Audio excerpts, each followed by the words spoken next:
Hi, everybody. Happy Asian American and Pacific Islander Heritage Month, and welcome to the first ever Los Angeles Asian Pacific Film Festival Virtual Showcase presented by Visual Communications. From celebrating our histories and cultures to mobilizing our communities to be socially and politically active, we present the Virtual Showcase to keep us connected. This showcase is brought to you by our partners at Comcast, NBC Universal, Sony Pictures Entertainment, Nielsen, HBO and Warner Media, National Geographic, and for more info, please visit vcmedia.org. Welcome to Pop Dreams and Heartaches, where we meet the team behind the indie trilogy, Surrogate Valentine, Daylight Savings, and I Will Make You Mine. We'd also like to thank our community partners for this program, and additional thanks to our friends at Kollaboration. Be sure to check out Empowered 2020 Virtual Creative Leadership Conference this weekend, and of course, we are the other partners of this panel, our amazing quarantine talk show. So, what? Now? I'm Anthony Ma. And I'm Roxy She. Let us meet our panelists, huh? So first and foremost, we have the most beautiful and illustrious Lynn Chen. She has had a 3-decade career with acting credits on over 50 TV shows: Shameless, Silicon Valley, films, Saving Face, Go Back to China, audiobooks, Crazy Rich Asians, and video games, Call of Duty, all right? She's an activist with Time's Up and the National Eating Disorders Association, NEDA. Lynn makes her filmmaking debut with I Will Make You Mine.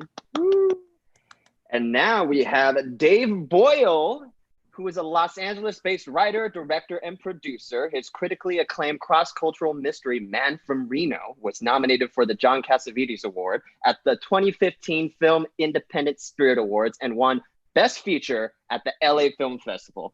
His past feature films as a writer-director include Surrogate Valentine and Daylight Savings. He is currently in development on independent and studio feature film projects and recently produced Lynn Chen's I Will Make You Mine.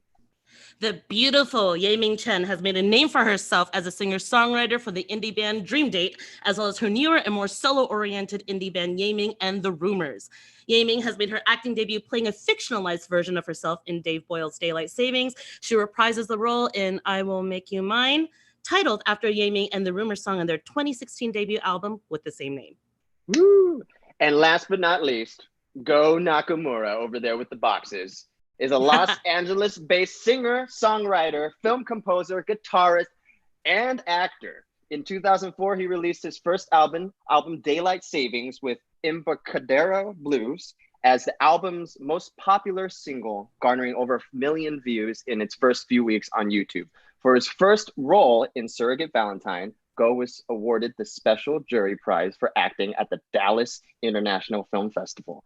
And Go recently co-composed music to the Bruce Lee documentary, Be Water, directed by Bao Win and produced by ESPN, which had its world premiere at the 2020 Sundance Film Festival. So now, intros out of the way, a round of applause for all of our panelists. So, guys, let's talk shop, yeah? How you guys feeling? Good. Oh, yes, everyone is unmuted now. Yes. We all good? We can talk. We can talk. Feeling great. Feeling great. How is it like being able to be together in this aspect? I mean, this is a long time coming, you guys. Like, we're talking 10 years of a journey, just about 10 years. How does that feel? It's better that we're meeting this way, because otherwise me and Go would already be punching each other out. Yeah. Is that what happens on set a lot? On tour, we'd go on tour and we'd always have a Q&A, and while the film's playing, we're like brawling in the streets, sometimes coming back to the Q&A with like wounds or black eyes. That's hot. I mean, no, it's not, but it's like, you know, that shows that you're like family. There's and like you're super close, and like there's ups and downs, and then there's a little intimacy. No?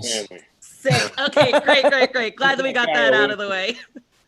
All right, so because this is a reunion Q&A, we're going to take this all the way back to the beginning and talk about how it has led to where it is now, this journey, this trilogy. So, Go and Dave, the genesis of this, how did this first come about for those of the audience that has just tuned in or that are new to your project?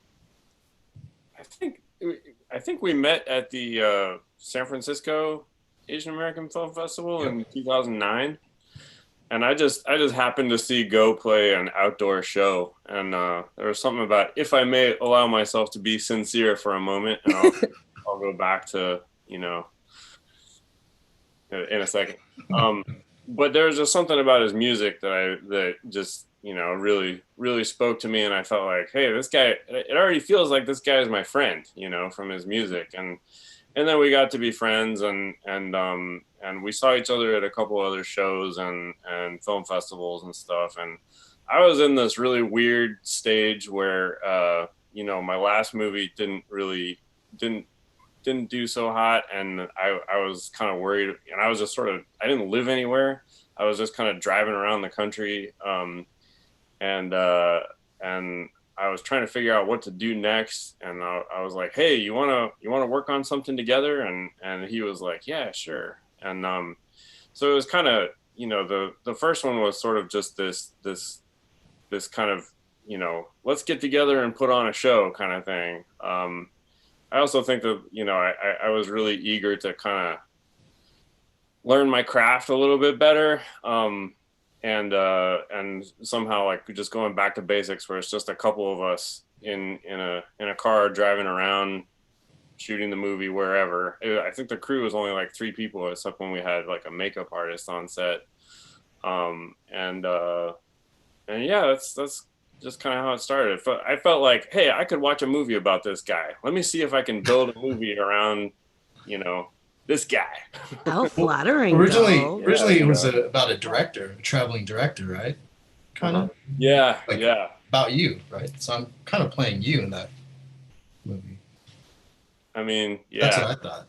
I mean, feel free to use that information however you feel. But yeah, it was, you know, in the movie, it's a musician driving around to shows, but it's kind of based on my life for a couple years, just driving around to film festivals, and you know, there was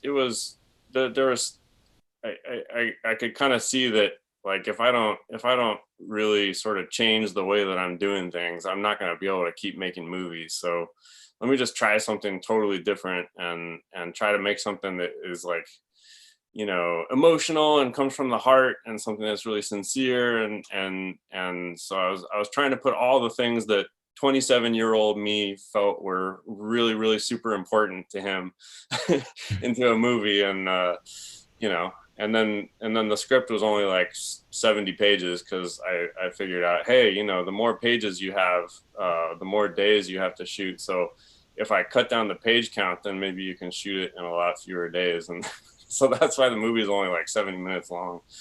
And it was really fun, you know. I mean, fun for me, maybe not for Go. But. No, I had a blast.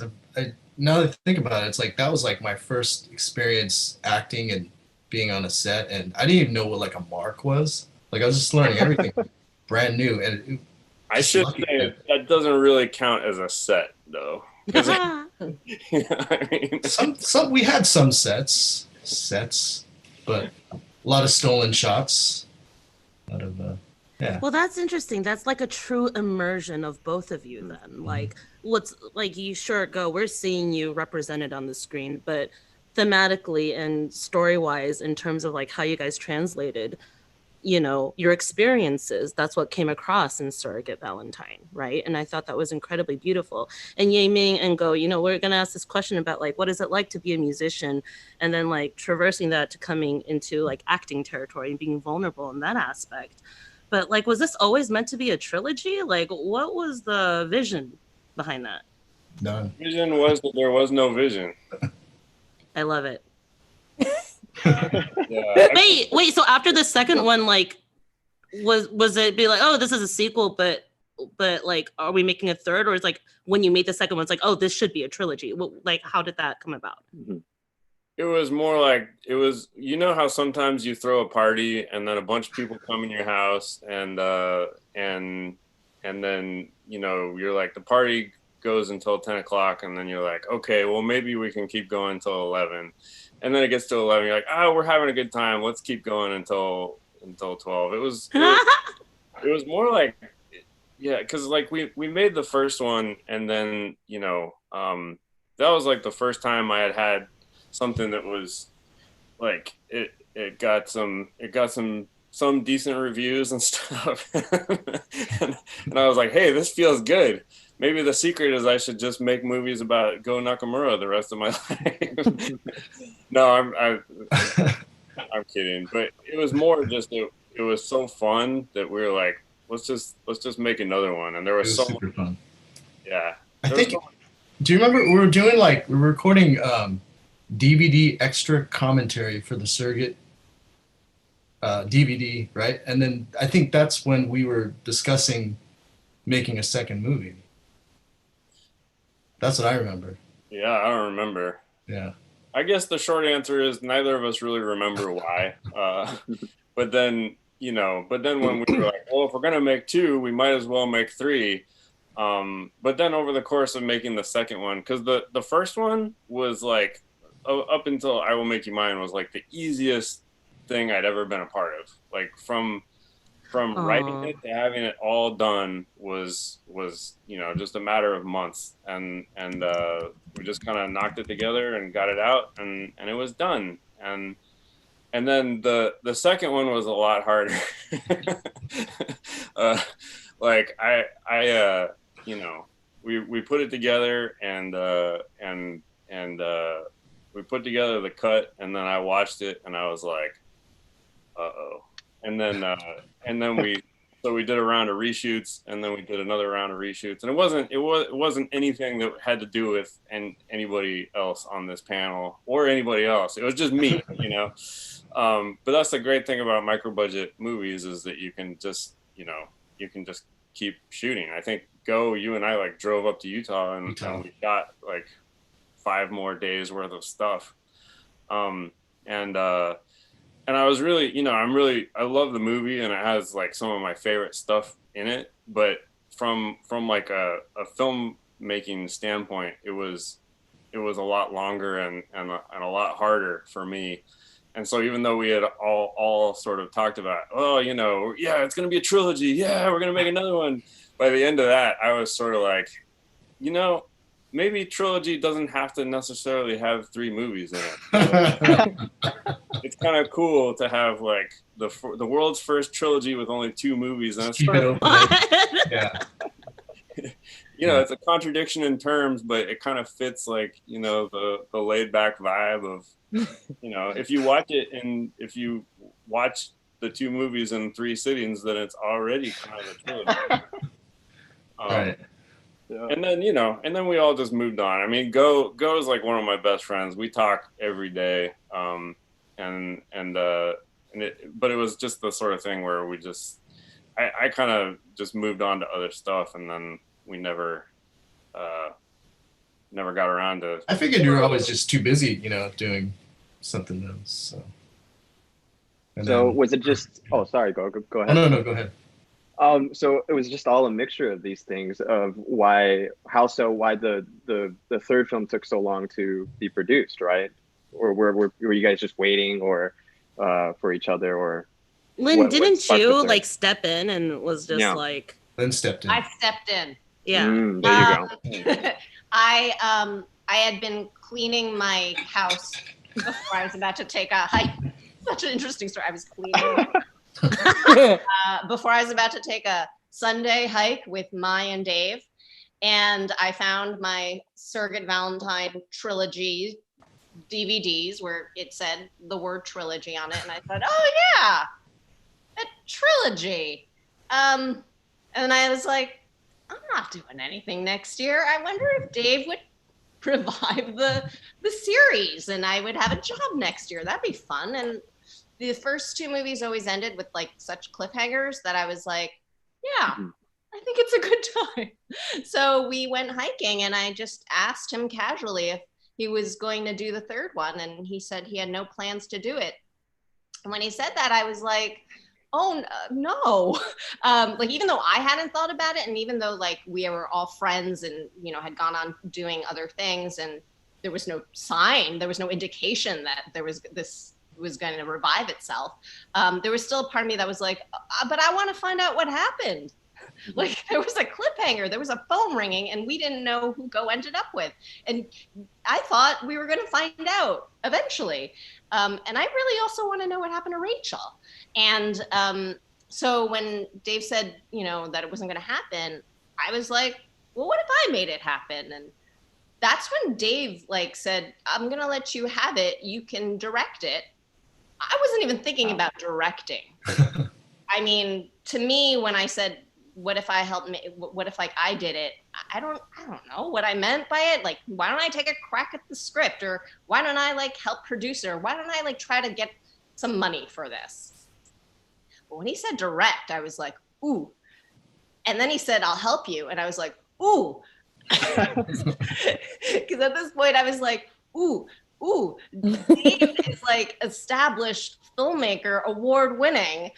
This is like mentorship for free. Awesome. And I was like, well, even if, you know, here's the great thing, because we're friends, even if I like mess up, he can't be mad at me. So like, this is just an opportunity. Like I can at least try. And then if I fail, we'll just still be friends. And like, that's the end of it. But like, at least I can try and see. And if he really means it, and if I like really just push, then maybe we can actually make this happen.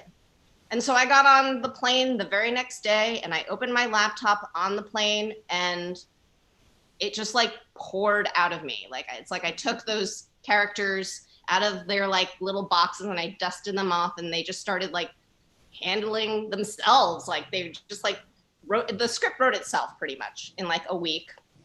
Came back and I gave it to Go and Dave, and I guess they saw that I was serious. And from there, I was sort of like, we can't let another 7 years go by. Let's do this. So it was, you know, like, that's why we kickstarted it. That's why, like, by Thanksgiving the next year, the movie was done. We finished filming it right before Thanksgiving 1 year later. And well, that's how it happened. That's fucking crazy. Because can I say the F word on this? I don't know. Go for it. But like in this third film, all of you have shifted roles. You know what I mean? Like Lynn, obviously you've taken a much bigger part, and like Yaming and Go, like Yaming, you were like in a little bit, you know, in the second film, you were established as like this mysterious person, and then we really get to. Oh wait, I can't talk about spoilers. But we see more of you, right? And then Go, you know, I think you guys are musicians, but like having to traverse into this more vulnerable aspect of you, and Dave, you know, guiding another filmmaker into this world that you created, that's like something very different too. Like, what were some of those challenges for you guys? Don't you all step in at once. Yaming, you go first, honey. Yeah. Challenges, you mean like as in coming back the second time? Whatever it is, I think it's, you know, it's been 7 years, and yeah. I mean, originally just the challenge was acting. I mean, I was never an actor, and same thing with Go. Like, I didn't know what a cue mark was, and I felt all fancy knowing what that was, like learning what that was, and just learning how to act. And I just really didn't want to make a fool of myself, and I think at the time, and even the second time around, I just thought of it as, you know, like this is just work, and it's like being in a band, and you have to make sure the band leader is still happy with what you're doing. So that's sort of my approach, was just, you know, try to follow directions, because usually someone has an idea and that leader like is usually right, and you just follow directions. And if you can add something to it, then try it out, but don't do it too much, because bosses hate that. So I don't know. That's sort of was my experience. Your performance was incredible. It was beautiful, yes. Thank you. Very, very moving. Thank you. So Go, how about yours? Any difficulties? Yeah, same thing. I'm not really an actor. I really don't think about it much. And then it's like, oh, you know, just making sure I'm memorizing my lines and, you know, hitting my marks.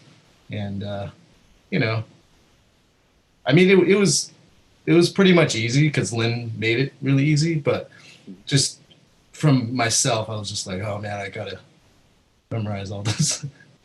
So, yeah. I do have to say, I don't know how actors do this all the time, but the whole looking at a mark where you're supposed to be looking at on film, you're supposed to be looking, like you're supposed to be looking at like, in this instance, I'm supposed to be looking at go, but they'll be like, look at the corner of that couch. And I'll be, oh, okay. I feel like that's one of the biggest challenges for sure. It is. Well, Dave and Lynn, you both have to direct sort of non-actors, right? Yeah, I feel like I don't know if I'd call them challenges, because obviously like there were, I guess challenge to me always like is like comes up as a negative thing, but like for me, even just it never was like a bad thing. It was more like, ooh, I get to solve this little problem.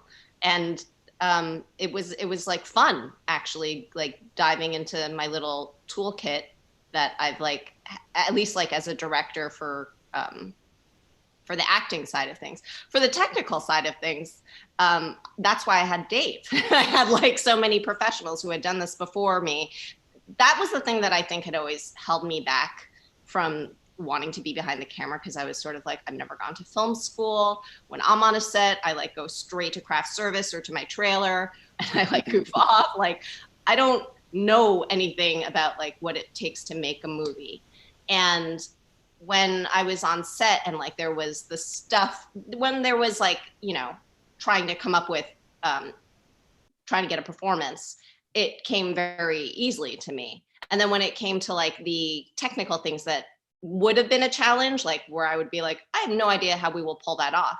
I was really lucky that, both Dave and my DPs and like my whole crew and my producers were all just like putting out fires, like helping just guide me and make it, I wouldn't say like easy, because obviously, there's every day just a different set of weird things that just pop up out of nowhere. But for the most part, it like went very smoothly, at least like in my eyes. It's so funny because I feel like whenever I'm on a set, I'm always the one who doesn't know anything.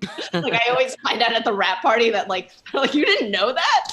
Like, and I never know any of the drama that's going on. I'm just like so oblivious.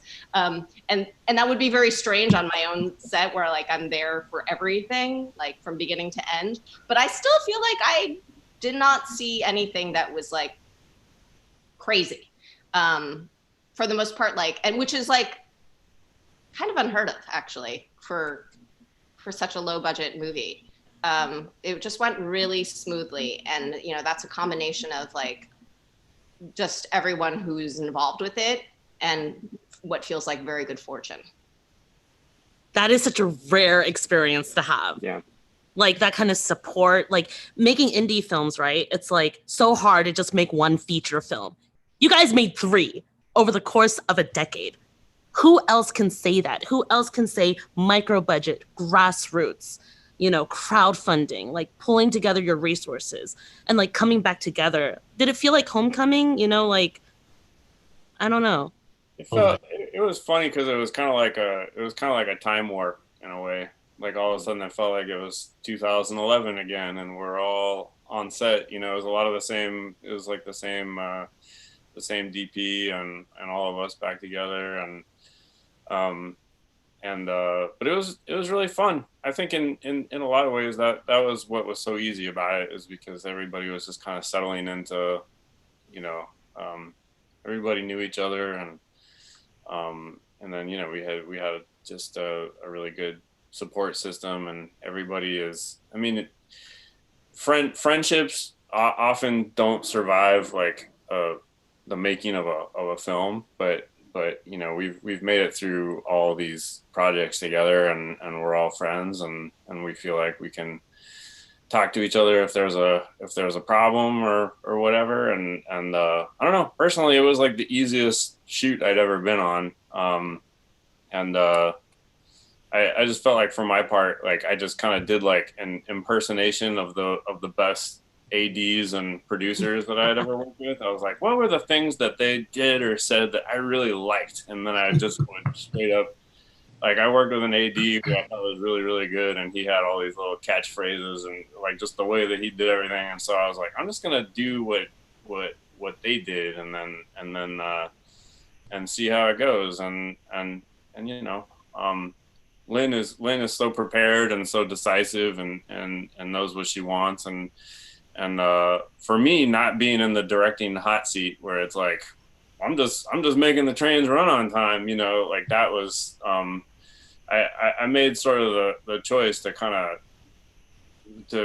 make sure I stayed in my lane, and that I'm trying to get what she wants out of the movie. And I think that was, like, you know, I would say that was what made it like such a great experience for me, was being able to just watch Lynn direct, and then I'm just sort of, you know, making sure that actually I didn't even do that. That was like, what did I do? I don't think I did anything. You did everything, Dave. Dave like did everything. He was Don't like be modest. Stand-in. He was my first AD. Like he did everything. I mean, he's being very modest. Yeah. Dave, when I was on set, I saw you go on this corner, then you went to another corner. you're all over. That's what a good AD, you know, ask the director, so what do you want to see? And then you make sure that they see what they want to see. And so, yeah, I don't know. I hadn't been on set in a really long time, because I've been like my career has gone more to the writing side of things the last few years, and so it was really fun to be back on set, and really fun to you know, help make this happen for Lynn, you know. And that's kind of crazy, because Anthony, you were on set for this, right? Yes. And like, it was wonderful. Yeah. The community aspect of this is fascinating. Mm-hmm. Well, that's just an example of like why this felt so comfortable, because we could just call on friends like Anthony to come and help. And like, it was really like, come play with us, you know, for the day, come hang out with us at this party, you know. And that's what the vibe kind of felt like. I felt like every time somebody walked onto set, it was someone I knew, or when someone like came to deliver food, it was from like a restaurant I had like eaten at for years, who was like donating food. And it just felt so like, unlike other sets or movie productions that I've been a part of, like even when people have worked together, I don't know, there was like this level of, I guess it's love, but also just like, I felt so supported in a way that like, I knew it was special. And I think a lot of it had to do with the fact that it's my first, you know, and also like, I know this isn't going to be what every set that I direct on is going to be like, because it won't be my first again. And so I won't be asking that huge favor again. And so there was like an exchange of like Anthony gave, and like all the Kickstarter backers gave, of like, we believe in you. And like, to have like that many people believe in you, like you don't want to let them down. But it wasn't a pressure thing. It was like a buoyant, like, love fest. I don't know. For me, it was. And so I think that's why like it felt great. And you know, but that's not to say like I didn't have challenges making this movie, you know. Like I feel like most of the challenges I had were in post-production, when everyone was like gone, and I was like sitting there next to my husband, like figuring out like, well, what are we gonna do with this footage now? But you know what, this goes to show that this is not just these are not just these three movies. Do you know what I'm saying? Like, you have actively integrated community, our Asian American community in film, the actors, the music community. Jane Louis is in it. I was like, oh my God, love her. You know, like, this is truly intersectional. And like, people know who you are. People know the trilogy. It started off as like, hey, you know, like, Go and Dave, let's do this like little thing between us, you know, for whatever scraps we have, and make it about us. And then it's just, look at what's grown out of it, and like how people become a part of it. And I think that's truly the indie spirit. You know what I mean? Like, this is why stories like this get told in a streaming landscape and everything that's happening with changing things. But I want to ask, how did this whole 10-year journey, has your relationships, friendship evolved in some kind of way from Surrogate Valentine to I Will Make You Mine? Is there any like highlights that were differences from the beginning to now? Well, it's funny because I've known Dave even longer than 10 years because I was in his movie One on Ice. And I feel like when I first met Dave, like I was like, who's this kid? Like, who's this kid? Even though we're not like, our age difference isn't that different, but like I just feel like him stepping into the role of like mentor like was almost like seamless. Like at that point, like I really leaned on Dave, which I guess after White on Rice, like I was used to having that relationship with him because he had been my director for so many years. And then like we did one movie together where we're both in the cast. That's Rich Wong's Yes, We're Open.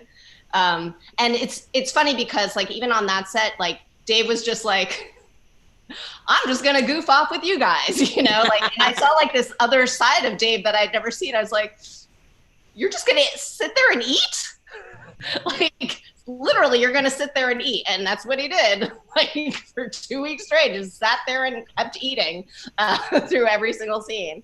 And I feel like I'm, like, with Dave, I've watched our relationship, like, just seamlessly move from, like, colleague to mentor to, you know, like, it's been pretty, like, that's always kind of been our relationship. So, like, that was pretty easy. And with Go and Ye Ming, like I became friends with them after the filming. And sometimes like when you have worked with somebody and then you like know them afterwards, like it gets weird to like go back and work with them. But with them, I think maybe it's because, and you guys can speak up if I'm totally off about this, and maybe it's because you guys were like, not feeling like you had to play versions of yourself, that you had to like be guided, that like I had to take that on. I think like with other actors, they're like, leave me alone, I know what the fuck I'm doing. And then they get weird because like you're like, I know we're friends, but I'm the director. But with them, it was like this other new relationship where I got to work with them, like, because obviously I care very much about both of them, but at the same time, like, it felt like a purely directing relationship when they were on set. Yeah, I don't know where I'm really going with that, but what I loved about, but it's so comfortable. Mm-hmm. Because it's like, I guess the argument, I mean, not the argument, but the way that you guys did this, like, super, like, small cast and crew, very micro budget, and you know, there's a lot of like, oh, non-actors who get thrown into lead roles, you know what I mean? But it's so honest, you know, the whole trilogy is so vulnerable and so honest, and I think that takes a lot of courage, you know. Like, how much of that was like your personal aspects? Like, Lynn, when you said when you wrote the script, like, did you talk to Gaming? Did you talk to Go about incorporating that, you know, like, because I know, and for you too, Dave, when you wrote the first two films, like, how much of it was collaboration in the writing process, or was it done afterwards?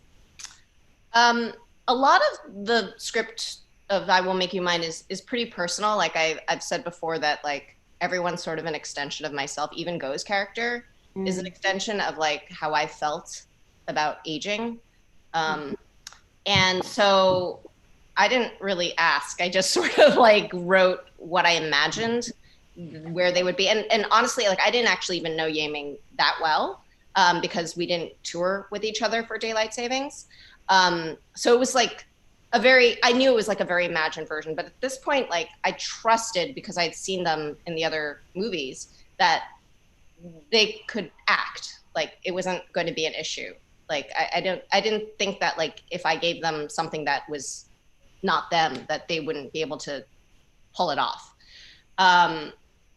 So I made it very, very personal, but I think that because we have that relationship, that there's like a lot of love going on between like the cast, and I feel like there was this, I could be vulnerable with them and they could be vulnerable with me, because I think we were like extensions of one another.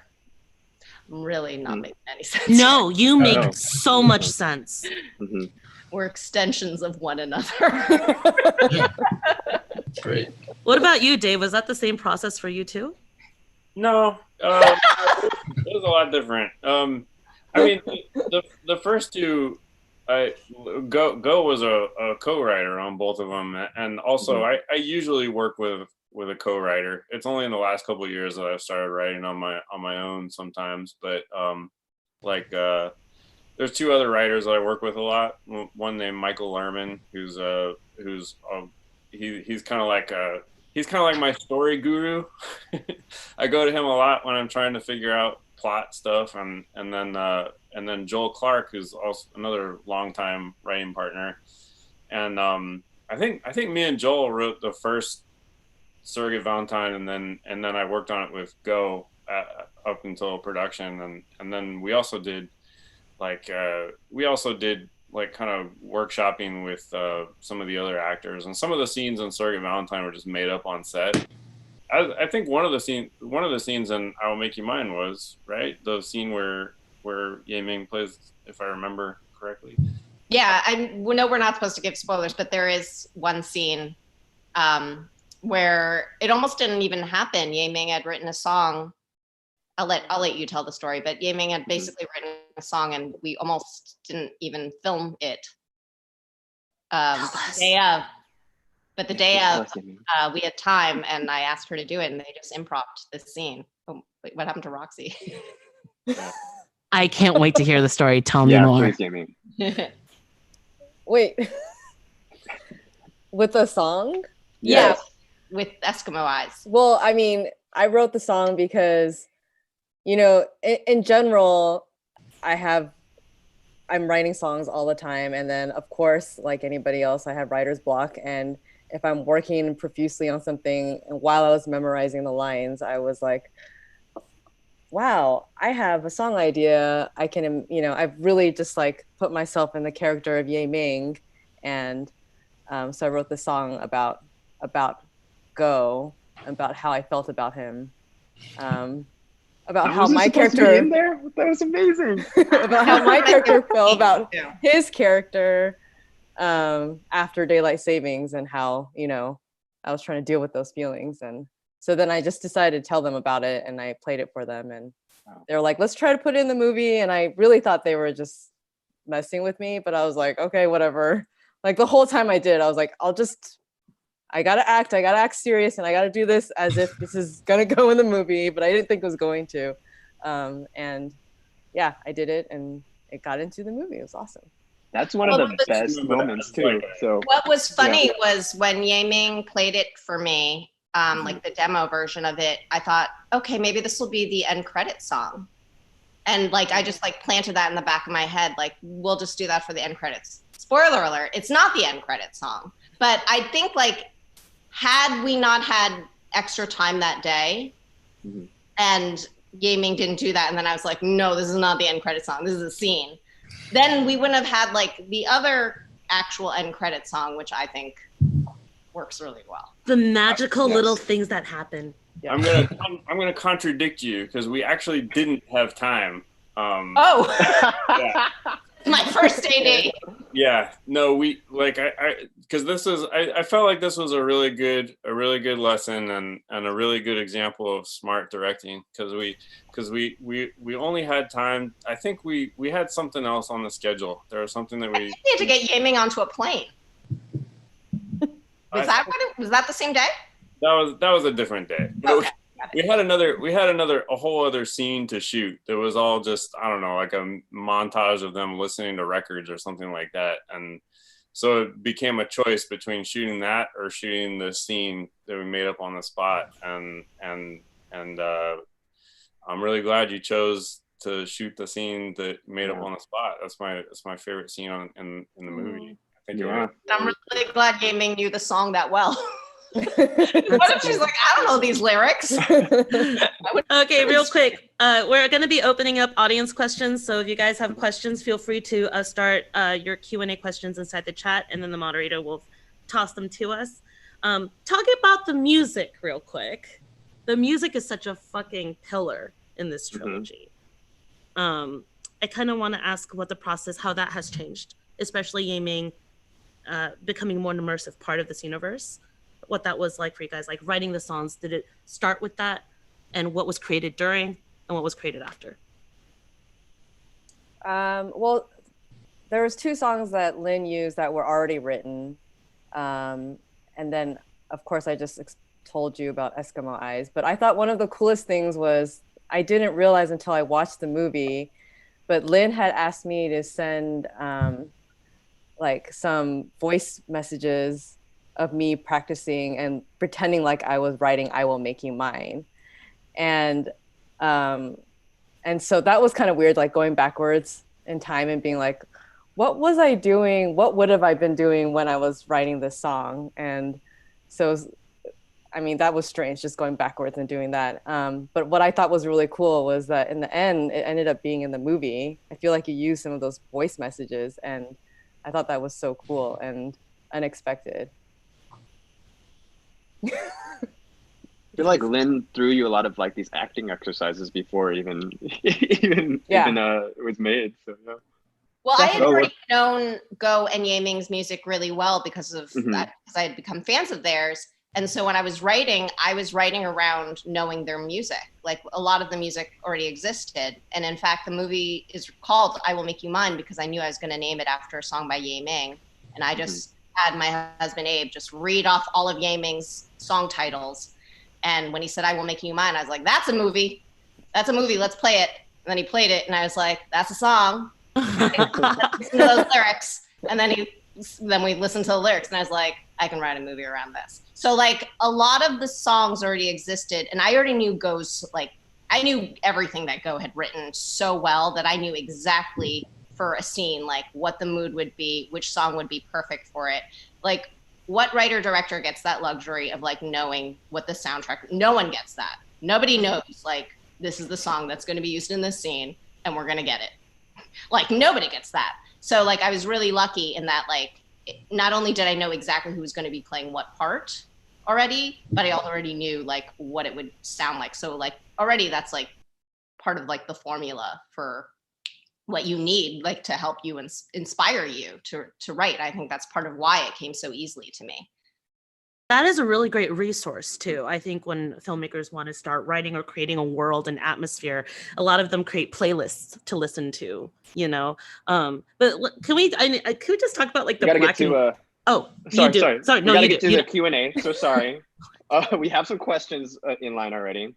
Okay. So we have a question here for Go and Ye Ming. How are the directing styles of Dave and Lynn same or different? Lynn as an actor versus Dave coming from a traditional film school background. I didn't go to film school, by the way. Yeah, there you go. School. Similarity wise, they were both very flexible in letting us say the lines how we speak. That was super cool. And then, they both just let us play pretty much, it's just, I mean, we would have to do things specific way a couple takes, but then there was always a take where we just kind of like just be free. So it was very, very loose. It's cool. I'm not surprised about that because Dave has directed me so many times on some of my favorite sets that like, I always take something from a director that I enjoy working with, like Roxy Shea.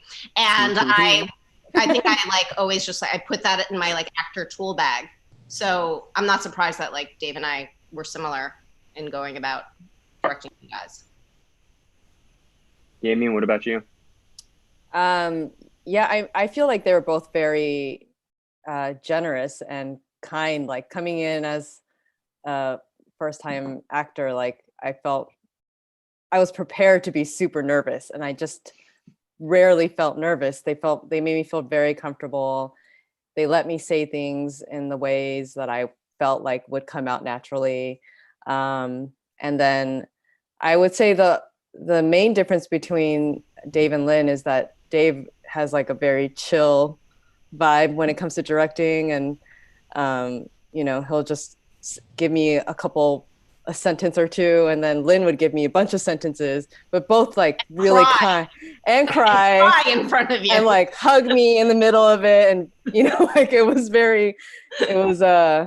yeah, but both super generous. And I mean, I felt like I should have been so scared, and they just made me feel like they were taking me seriously as an actor, and I felt respected as an actor, and I didn't expect to feel that way, and it was awesome. An artist should be able to translate, you know, access different mediums throughout their life as an evolving form. I agree. Yes. So you did it, honey. We have a question from Anderson Lee. I loved Lynn's piece in Deadline Hollywood about coping with COVID and how it hampered its festival release, especially the canceling of South by Southwest world premiere. How are you all re-strategizing to promote the film, get reviews, and paving the eventual VOD release? I'm gonna let Dave answer this. I feel like no. Yeah. Well, I think, you know, it was all you know. I remember the same day that South by Southwest got canceled, the next day, like everything got canceled, and suddenly, you know, it put everything in perspective. And I think all things considered, we feel like really lucky that we're still able to have kind of a platform to get the word out to people. And I think one thing that we found is that the press has been super, super generous about, you know, writing stories about the movie and about getting, you know, reviews that otherwise might not review something that wasn't going into theaters and things like that. And we had a publicist, Emily Liu, who's amazing. She did all three of this trilogy, and she's just a force of nature. And so she's been out kind of pounding the pavement, getting, well, not literally, but in the social distancing way, sort of getting the word out for us. But the biggest thing that we have are the people who've seen the movies and like them. It's coming out on Tuesday, on May 26th, and you can get it, you know, on all of your favorite VOD platforms or on cable. You know, whether it's Apple, whether it's Amazon, whether it's whatever. And if you go to iwillmakeyoumine.com, you can pre-order it, and so yeah, so it's only a couple days away. So exciting! The trilogy was just re-released also, so if you go to iwillmakeyoumine.com, there's like links so that you can watch it there too. Yeah, I should say, so the first movie, there was a significant upgrade in production value on each movie, even though the budget didn't really change that much. The first movie we shot on a camera that I borrowed from a hunter, and it's still the camera still had blood on it when I picked it up. And wow.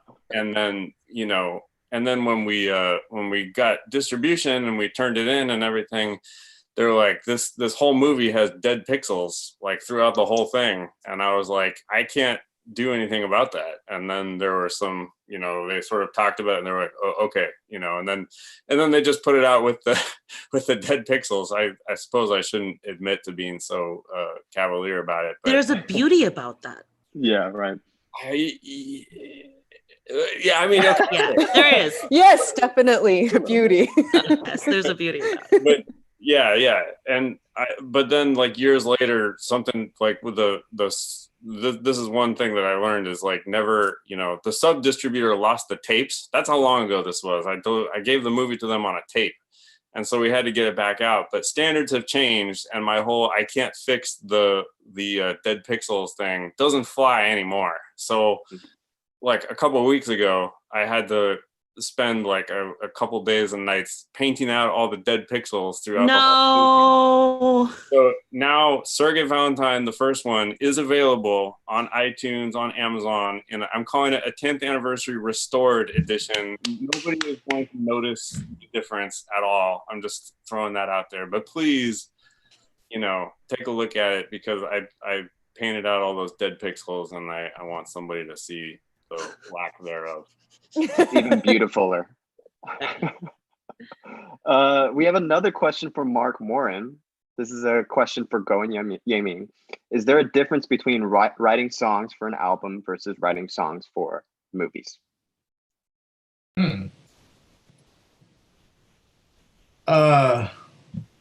Not really. I mean, just the mindset of like a character maybe, but yeah, I don't think I do any differently. I don't know. Yeah, I would say the same thing. The only difference is, am I writing about my story, my personal story, or a story or someone else's story? Right. Well, there's something actually very exciting that we want to share with everybody that's watching this right now. Anthony, you want to kick us off, actually? Yeah. LA Asian Pacific Film Festival. They want to make a very special announcement. And Rox, I'm going to swing it back to you. What is it? Okay, are you ready for this? Drum roll, please. Yeah, drum roll. So they have just added a sneak preview of I Will Make You Mine to the virtual showcase starting Manana. It's Miñana, Rox. Oh. Miñana. Okay.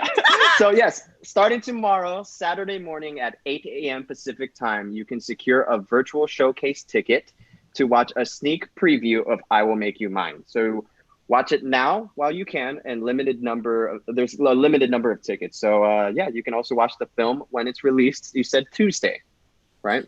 May 26th. May 26th. I just want to say, like, this movie is so good. I mean, the first two are incredible. I'm saying this as Lynn because Lynn is my friend and I love her and I know her personally. Lynn, I'm so fucking proud of you. Like, this is so amazing and I'm so proud of you. And it's just flawless. And the ending is just so flawless. Like, what a phenomenal way to conclude a trilogy, that showcases people over time and like what we all struggle with and what we all desire. Like, it's such a beautiful homage to humanity, like is what I would call it. It's super timeless. So great job, everyone. Like, thank you. I'm so proud of you. I want to cry. Okay, so we have a couple more questions. We're just gonna keep going with these questions. Sorry, that was like a short little announcement. 1 second, sorry. I said Saturday morning, the sneak preview. It is tomorrow morning, which is Friday morning. So be sure to get those tickets. Okay. How exciting. Yes. Okay, we have a question from Sean Barry. For everyone in the group, what was the most rewarding thing to come out of making I Will Make You Mine? I mean, just the movie is the rewarding thing. Like, I'm very satisfied with the end results of the movie, and then the movie getting to be out in the world for everyone to see it, that the movie exists and that the movie is the end of the trilogy. That's like all I wanted, and it's there, and that's like a very satisfying feeling for me. The reward is. What about you guys? I think it was just interesting. Like, it was just so interesting it was like a fascinating experiment to me, to see, a different perspective on characters that that we had all been sort of working on the other movies, and just getting to be a part of that and getting to be a small part of making that happen was just really, really fun and really, really satisfying. I mean, not to what's the word? Not to contradict once again, but I never felt like the first two ended on a cliffhanger. Personally. What? Really? Yeah. I mean, yes. He's waiting for he's waiting for something to happen, and then it cuts to black and you don't know what's going to happen. But I don't think that's a cliffhanger, personally. Because, the whole point is like, who cares what happens? And I didn't care what happened, but Lynn made me care again. I mean, I feel like I'm not alone in that I cared very much in knowing what was going to happen. Yeah. so watching that all come to a close and getting to, you know, and getting to kind of be a part of that was very, very, very satisfying. So amazing experience. Amy, what about you? I mean, for me, it was definitely the friendships. I mean, just getting to meet and work with creative people of a different caliber was amazing. And also just being able to get to participate in film and acting. I got to dive into a whole new kind of art and learn a whole different way to be cathartic. And I thought that was really satisfying and such a surprise and I feel so lucky and grateful that I got to do that. We can't wait to see what else you can do. Yeah, go, sorry. No, it's okay. Like, yeah, I don't know if I have too much to add to what everyone said, but just the fact that we made 3 movies is surreal. Like I usually wake up in the morning and I kind of forget that I was involved in any of these movies. It just seems like it's like a dream, you know? And yeah, now that I kind of can sit here with you guys now and reflect on that, it's a trip. And it just makes me so happy that so many people like it. And yeah. And you know, all the friendships again that we fostered. So. This is so bittersweet. Well, we actually, you know, do have to wrap out here, but you guys, thank you for sharing all of that with us, and what a beautiful way to conclude this panel and this reunion Q&A. Last question, now that, you know, this is coming out for all of you as individual artists, what's coming up next? Let's start with you, Dave. Me? Oh. Yeah.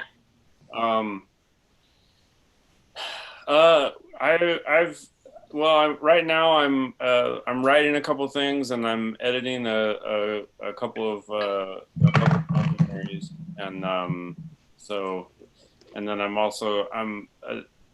there's a bunch of stuff that's you know, that I've been working on to direct, and but mostly I'm, you know, writing these days.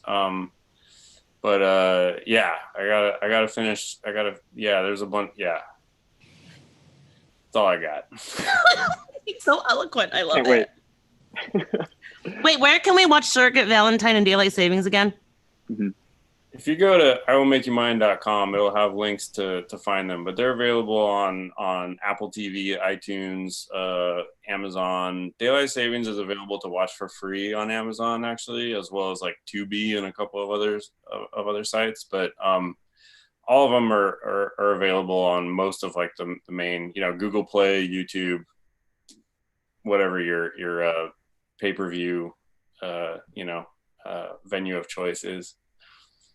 Amazing. Go, what about you? What's next? Yeah, I basically just handed in the last cue for that Bruce Lee doc that's gonna show on June 7th on ESPN. So cool. So yeah, I'm pretty exhausted after that. But I think I'm just gonna be writing music for the next couple months. So yeah, that's about it. Surviving, trying to survive, stacking boxes. You're doing a great job at that. We can see. Ming, what about you? Well, I'm always working on my record. I have about 6 or 7 songs recorded, so I just gotta write and record 3 more. And then I also just finished scoring a animated short. Actually, it's basically 6 of my friends from high school all decided to work together.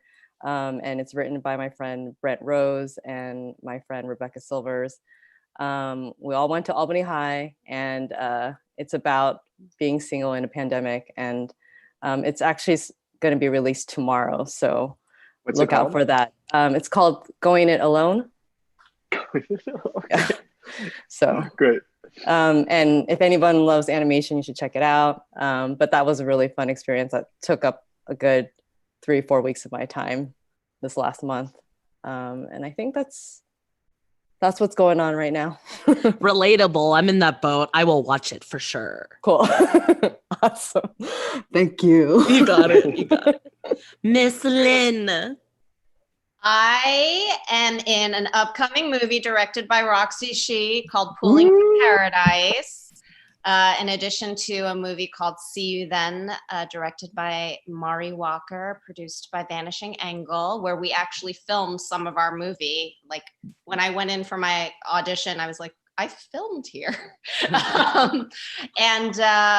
So those will come out, I guess, later this year, right, Roxy? And who knows? COVID. I'm attached to several features to act in that. Who knows what will happen? And then I've been having a bunch of meetings to direct other things and write. So cool. More stories to tell. But right now I'm just really keen on, this movie reaching its full potential. So please pre-order the movie. I will send you a postcard between now and May 26th if you pre-order the film. So yeah, that's all I'm doing. That's it. Oh my God. Thank you guys all so much for your time today. Anthony, shall we close this out? Yes. So one more time, go to iwillmakeyoumine.com to catch the trilogy, or to catch Daylight Savings, catch Surrogate Valentine, and then on May 26th, you'll get to catch I Will Make You Mine. And then tomorrow, again, 8 a.m. Friday Pacific time, you'll get a sneak preview of I Will Make You Mine through LA Asian Pacific Film Festival Virtual Showcase. And be sure to check out the HBO APA Visionary Shorts this weekend, where we revisit the 2018 winning films.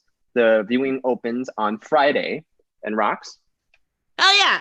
And then be sure to check out our show, me and Anthony's show. So What Now? Facebook.com/So What Now show. We have Randall Park that's going to be on our show this weekend, Saturday, 2 p.m. Follow us for obnoxious content. We will keep you entertained through quarantine. And for more information on visual communications and the Los Angeles Asian Pacific Film Festival Virtual Showcase, please check out the website, vcmedia.org. All right, everybody, do your funny faces out. Funny faces out. Goodbye. Thank you. Thank you all for participating. We love you. We love you. Goodbye. Goodbye. Do we just end this? I guess we just leave this meeting. Okay, goodbye. Bye. Bye. Bye.